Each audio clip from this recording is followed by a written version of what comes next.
In the vibrant and unpredictable realm of Dandy's world, nestled inside the grand cartoon library, lived a little green caterpillar named Squirm. True to his nature, Squirm wasn't just a bookworm by trade, he was one by appetite. He loved stories so much that he didn't just read them, he ate them. Usually, Squirm stuck to a modest diet of soft-cover comic books and the occasional pamphlet. But today he had found a rare collection of thick, heavy-duty, hardcover encyclopedias.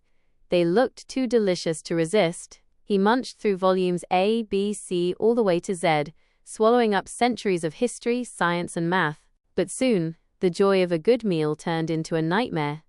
Squirm's little green body swelled up tight like a water balloon. He had a monumental tummy ache. He groaned, clutching his stomach, rolling back and forth on the library floor. The worst part? All that thick paper, cardboard, and glue had caused a terrible backup. Squirm was horribly constipated. It was entirely too hard for him to poop, and the pressure was unbearable. News of Squirm's predicament echoed through Dandy's world, reaching the ears of the local troublemakers.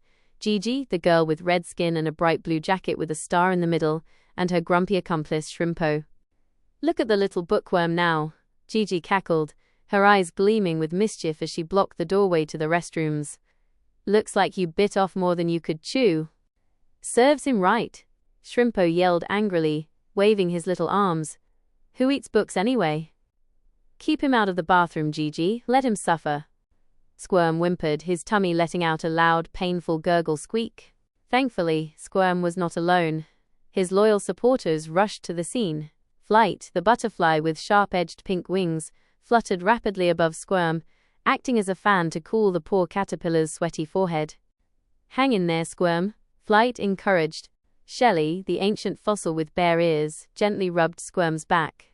"Deep breaths, little one. We will get through this," she said with a soothing, earthy voice. Finn the fishbowl, wearing his trusty orange life jacket, splashed a few drops of cool water on Squirm's face to keep him hydrated, while Poppy, the bubbly girl in her sleeveless skirt, tried to lift his spirits with soft floating bubbles that popped with a gentle musical chime.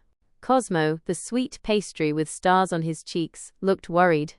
"I would offer you a piece of crust to settle your stomach, but I think you're entirely out of room," Cosmo said, wringing his hands. Squirm just let out another strained groan. The supporters were helping him feel loved, but they couldn't cure the paper jam in his belly. He needed real heroes. Suddenly, the library doors burst open. It was the heroes of Dandy's world. Queen Rainbow, the brave cat with black ears, leaped into the room, accompanied by a brave male butterfly with soft pink wings. Right behind them was Kate, the sweet and brilliant cat with pink ears.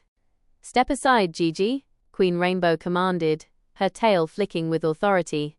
She and the male pink-winged butterfly swooped toward the villains. With a dazzling display of rainbow energy and swift maneuvers, they chased Gigi and Shrimpo away from the restroom doors, sending the villains running down the hall in a panic. With the path clear, the heroes rushed to Squirm's side. "It hurts," Squirm cried, holding his bulging tummy. "I can't go, the books are stuck." Kate, the cat with pink ears, stepped forward with a warm, reassuring smile. "Don't worry, Squirm. I knew exactly what happened the moment I saw the empty bookshelf. I brought the cure." From her pocket, Kate pulled out a small, glowing bottle filled with a sparkling purple liquid. "This is a super-strength prune and papaya elixir. It's specially made for digesting stubborn encyclopedias." Kate gently helped Squirm sit up and tipped the bottle into his mouth. Squirm gulped it down. It tasted like sweet berries and magic. For a moment, nothing happened. The supporters, Flight, Shelley, Poppy, Finn, and Cosmo, held their breath. Then, Squirm's tummy gave a massive, echoing rumble. Squirm's eyes went wide. The elixir was working, fast. "Make way!" Queen Rainbow shouted.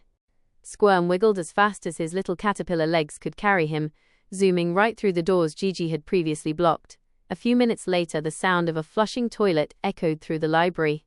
When Squirm finally emerged, his tummy was flat again, and he looked incredibly relieved. A cheer erupted from his friends. Kate smiled and patted his head, while Cosmo handed him a small, easily digestible star crumb as a reward. "Thank you, everyone," Squirm sighed happily. "And thank you, Kate, for the cure." He looked back at the library shelves and shuddered slightly. From now on, I think I'm strictly going to stick to audiobooks. Would you like to hear another story about these characters going on a different adventure in Dandy's world?